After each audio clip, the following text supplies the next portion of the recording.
Past indefinite tense, ठीक है ना। हम लोग पढ़ चुके हैं present indefinite, present continuous, present perfect continuous, present perfect, ठीक है ना। इसके बाद हमारा जो है पास्ट का जो है टॉपिक स्टार्टिंग होने वाला है, जिसमें पहला टॉपिक्स है पास्ट इंडेफिनिट। मैंने आपको पिछले वाली वीडियो में बताया था कि दो टेंस आपको याद रखना है जिसमें अफर्मेटिव होने पर हेल्पिंग वर्ब नहीं लगता है, ध्यान देना, ठीक है ना। दो टेंस ही बच्चे गलत करते हैं, तो ये याद रखिएगा, प्रेजेंट इंडेफिनिट और पास्ट इंडेफिनिट, क्योंकि इसमें अफर्मेटिव में हेल्पिंग वर्ब नहीं लगता, केवल निगेटिव और इंट्रोगेटिव लगता है। तो प्यारे बच्चों, आज हम लोग शुरुआत कर रहे हैं पास्ट इंडेफिनिट का, ठीक है ना। तो पास्ट इंडेफिनिट में पहचान क्या होता है, इसके बारे में हम लोग सीखेंगे, है ना बाबू। पास्ट इंडेफिनिट का पहचान क्या होता है, यहां लिख दूं, चलो। पहचान क्या होगा, ता, जैसे प्रेजेंट इंडेफिनिट में ता है, ती है, ते आता था, लेकिन इसमें पास्ट वाले में ता था आएगा, ता था, ती थी, ते थे आएगा, समझ रहा ना। ता था, ती थी, ते थे, है ना। और लास्ट में बाबू या, ई, ये करके भी आता है, समझ में आना ना। हाँ, ता था, ती थी, ते थे के अलावा ये भी आता है, या, ई, ए करके भी आता है। तो ये कहां आते हैं, वाक्य के अंत में आते हैं, ध्यान दीजिएगा, कहां आते हैं, वाक्य के अंत में आते हैं, वाक्य के अंत में आते हैं बच्चों। उसके बाद हमारा जो है, अगर मैं हेल्पिंग वर्ब की मैं बात करूं इसमें, तो अफर्मेटिव में नहीं लगाया जाता है। केवल जो हेल्पिंग वर्ब होता है बाबू, वो कितने टेंसों के लिए होता है, निगेटिव और इंट्रोगेटिव के लिए होता है। ध्यान देना कि जो हेल्पिंग वर्ब लगेगा बाबू, वो इंट्रोगेटिव सेंटेंस के लिए और निगेटिव सेंटेंस के लिए लगेगा, अफर्मेटिव सेंटेंस के लिए नहीं लगेगा, ध्यान दीजिएगा, अफर्मेटिव के लिए नहीं लगेगा। तो अफर्मेटिव में क्या लगेगा, ये भी ध्यान देना है। जब ये हेल्पिंग वर्ब लगेगा तो समझ जाना कि मेन वर्ब का कौन सा फॉर्म होगा, फर्स्ट फॉर्म बाबू, मेन वर्ब का फर्स्ट फॉर्म होगा। लेकिन यदि हमारा सेंटेंस क्या हो, अफर्मेटिव हो, जब हमारा सेंटेंस अफर्मेटिव होता है तो मेन वर्ब का कौन सा फॉर्म लगाते हैं, मेन वर्ब का सेकेंड फॉर्म लगाते हैं, ये ध्यान देना। मतलब ऑल सब्जेक्ट, चाहे सिंगुलर हो चाहे प्लूरल हो, उसी मतलब नहीं, ऑल सब्जेक्ट के लिए लगाएंगे, ऑल सब्जेक्ट के लिए। क्या मेरी बात समझ में आया, चलो फिर से एक बार समझा दे रहा हूं।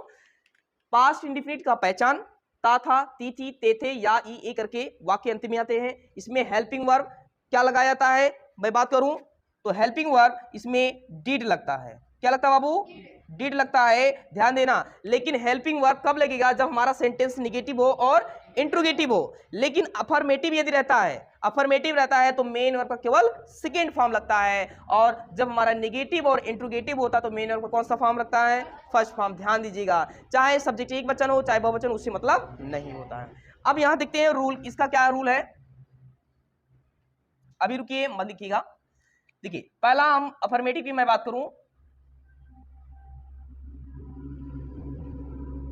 अफर्मेटिव सेंटेंस, अफर्मेटिव सेंटेंस में क्या होता है बाबू, इसमें सब्जेक्ट प्लस हेल्पिंग वर्ब। देखिए इसमें हेल्पिंग वर्ब नहीं लगेगा, ये गलत कर रहे हैं ना, तो उसको सही करो। हेल्पिंग वर्ब इसमें नहीं रहेगा, तो कौन सा रहेगा, मेन वर्ब का second form plus object plus other word, ये ध्यान दीजिएगा, ठीक है ना बाबू। अफर्मेटिव सेंटेंस में सब्जेक्ट लिखते हैं, मेन वर्ब का second form object plus other word करते हैं। इसके बाद आता है निगेटिव, क्या आता है, हाँ निगेटिव सेंटेंस। तो निगेटिव सेंटेंस जब रहेगा बाबू तब उसमें हेल्पिंग वर्ब लगेगा, तो सब्जेक्ट लिखेंगे, उसके बाद हेल्पिंग वर्ब लगेगा। जैसे निगेटिव होगा तो हेल्पिंग वर्ब लगेगा, और हेल्पिंग वर्ब क्या होता है इसमें, डिड, प्लस मेन वर्ब का जो फर्स्ट फॉर्म सेकंड फॉर्म था, यहाँ कौन सा फॉर्म बनेगा, फर्स्ट फॉर्म, प्लस ऑब्जेक्ट हो जाएगा, प्लस अदर वर्ड हो जाएगा, समझ ना। तो ये हमारा सेंटेंस हो गया। इंट्रोगेटिव का मैं बाद में बताऊंगा, पहले इतना लिख लो।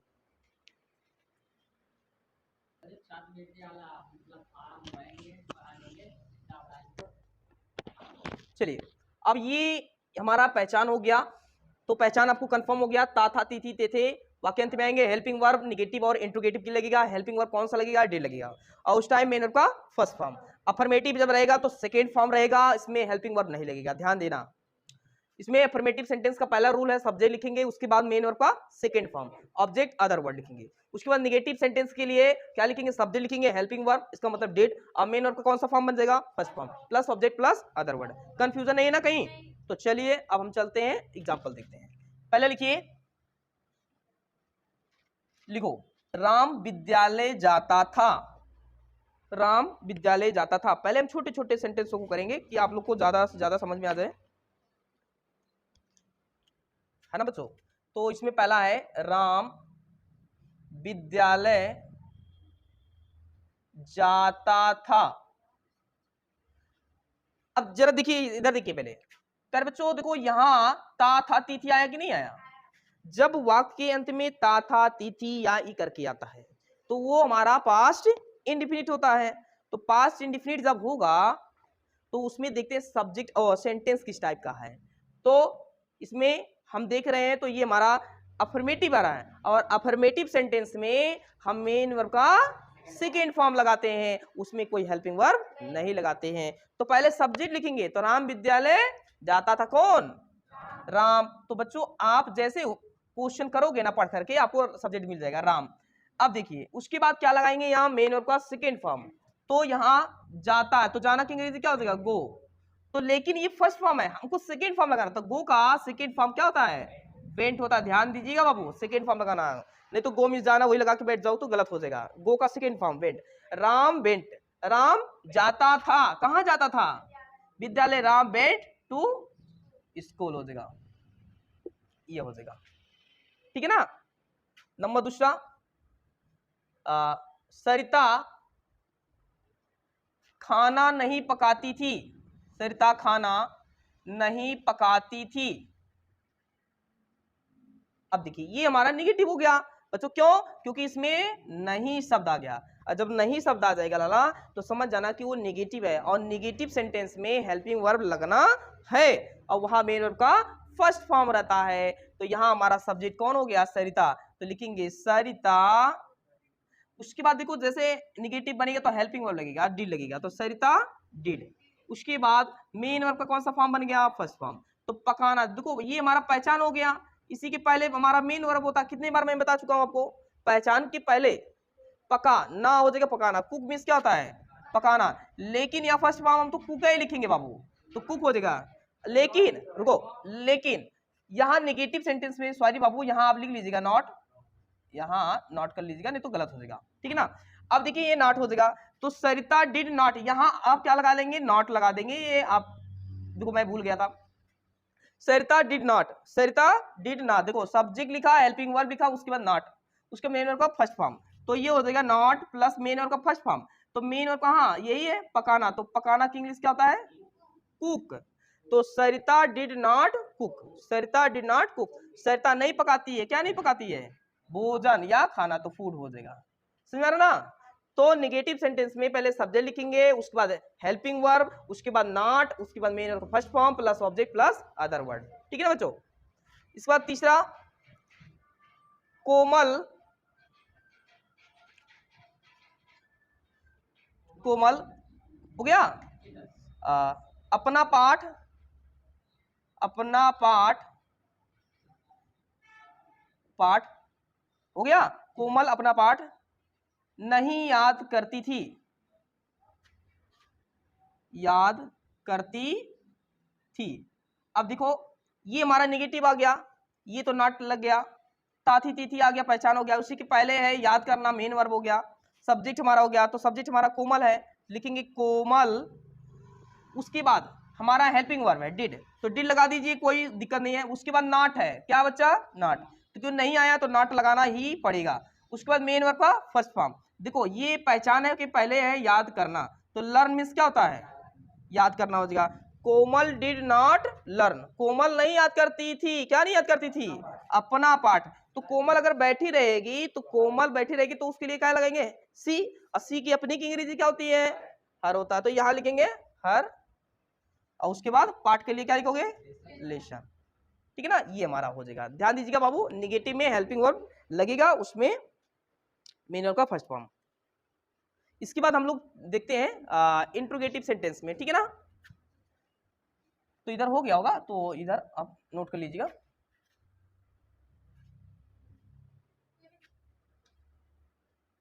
चलो हेडिंग डालेंगे आप, इंट्रोगेटिव सेंटेंस। मेरे बच्चों देखो, इंट्रोगेटिव सेंटेंस में दो टाइप के आपके क्वेश्चन आते हैं। एक क्वेश्चन वर्ड पहले रहता है, एक क्वेश्चन वर्ड कहाँ रहता है, बीच में, है ना।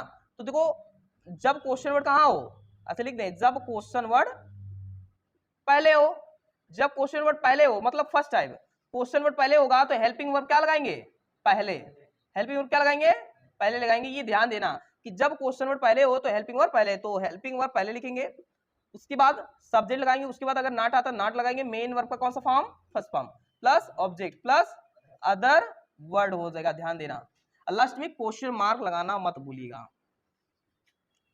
है ना।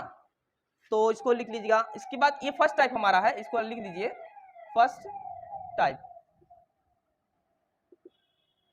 First type. इसके बाद है सेकेंड टाइप, सेकेंड टाइप।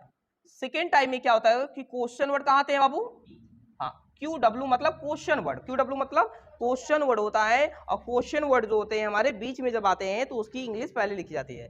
तो क्वेश्चन वर्ड पहले हो, ओ सॉरी, बीच में हो, तो अगर बीच में है तो सबसे पहले क्या लिखेंगे, सबसे पहले क्वेश्चन वर्ड लिखेंगे, सबसे पहले क्वेश्चन वर्ड, है ना बच्चों। हाँ, सेकेंड टाइम में क्वेश्चन वर्ड बीच में हो तो सबसे पहले क्या लिखेंगे, क्वेश्चन वर्ड। तो यहाँ सिंपल सा है कि इंग्लिश आप क्वेश्चन वर्ड लिख दीजिए, इंग्लिश ईएनजी में लिख दिया, इंग्लिश ऑफ क्यू डब्ल्यू मतलब क्वेश्चन वर्ड, अब प्लस क्या हो जाएगा, सब्जेक्ट लगा देंगे।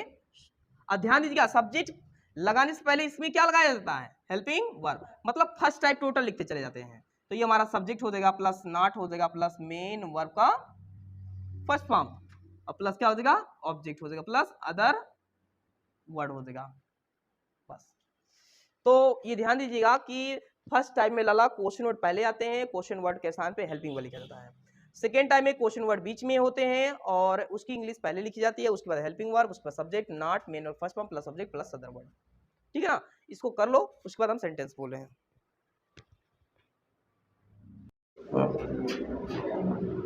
चलिए लिखिए अगला। हाँ, क्या माँ ने खाना नहीं बनाया, क्या माँ ने खाना नहीं बनाया। तो अगर या थी आ गया तो समझना ना, पास्ट परफेक्ट में चला जाएगा, केवल या ई ए ता था ती थी आना चाहिए, समझा ना। अगर या था आ गया तो पास्ट परफेक्ट में चला जाएगा, ध्यान देना। तो खाना नहीं बनाया, माँ ने क्या माँ ने खाना नहीं बनाया, यही है ना। तो क्या माँ ने खाना नहीं बनाया। देखिए लास्ट में क्वेश्चन मार्क लगा हुआ है, क्वेश्चन वर्ड कहाँ आया है, पहले, तो इसके स्थान पे क्या लिखेंगे, क्वेश्चन वर्ड ये पहले होता है, जब क्वेश्चन वर्ड पहले तो हेल्पिंग वर्ब पहले, तो यहाँ डी लगाएंगे ना, तो डी हो जाएगा। उसके बाद सब्जेक्ट कौन है, माँ, तो ये हो जाएगा मदर, मदर मीन्स क्या होता है, माता जी, तो डिड मदर। उसके बाद क्या लगाएंगे बाबू, ने की इंग्लिश नहीं लगाई जाएगी, ध्यान देना, सब्जेक्ट के बाद कोई भी प्रीपोजिशन आता है तो कोई भी शब्द उसकी इंग्लिश नहीं लिखी जाती है, ध्यान देना। तो डिड मदर, डिड मदर, क्या माता जी। अब देखिए इसके बाद क्या लगाएंगे, नॉट, तो नॉट आया है बिल्कुल, तो ये हो जाएगा नॉट। उसके बाद मेन वर्ब को फर्स्ट फॉर्म, तो मेन वर्ब कहाँ, ये बनाना, खाना बनाना पूरा इंग्लिश होता है, सॉरी इसमें तो पकाना या बनाना एक होता है, अलग अलग मीनिंग लिखिएगा। पकाना जो होता है कुक हो जाएगा, तो कुक हो जाएगा, क्या पकाती, खाना, कुक द फूड हो जाएगा, समझ ना। लास्ट में क्या लगाएंगे, क्वेश्चन मार्क, तो did mother not cook the food, तो इस तरह से लगाइएगा।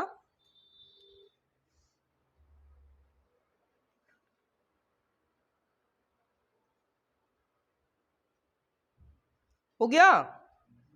हाँ लिखिए अगला, क्या तुम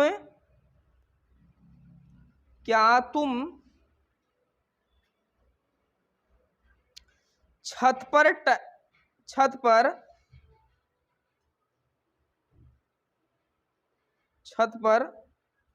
हो गया टहलते थे? क्या तुम छत पर टहलते थे?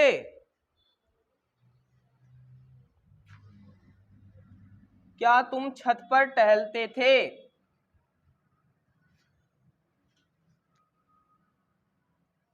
क्या तुम छत पर टहलते थे? देखो क्वेश्चन वर्ड, ये तो क्वेश्चन वर्ड कहाँ है पहले, जब क्वेश्चन वर्ड पहले आता है हेल्पिंग वर्ब लगाएंगे पहले, क्योंकि ता थे तिथि आता है तो वो पास्ट इंडिफिनिट होता है। तो उसके बाद सब्जेक्ट लिखेंगे, उसके बाद नॉट आता तो नॉट लगाएंगे, नॉट तो इसमें नहीं है। उसके बाद मेन वर्ब का फर्स्ट फॉर्म, तो टहलना, टहलना की इंग्लिश क्या होता है? वॉक हो जाएगा, तो ये हो जाएगा वॉक, है ना। तो डिड यू वॉक, क्या तुम टहलते थे? कहाँ टहलते थे? छत पर, तो on the roof, roof means क्या होता है? छत। लास्ट में क्वेश्चन मार्क लगा दीजिएगा बस। क्वेश्चन वर्ड बीच में रहेगा तो उसकी इंग्लिश पहले लिखेंगे, बाकी सब फर्स्ट टाइप का रहेगा।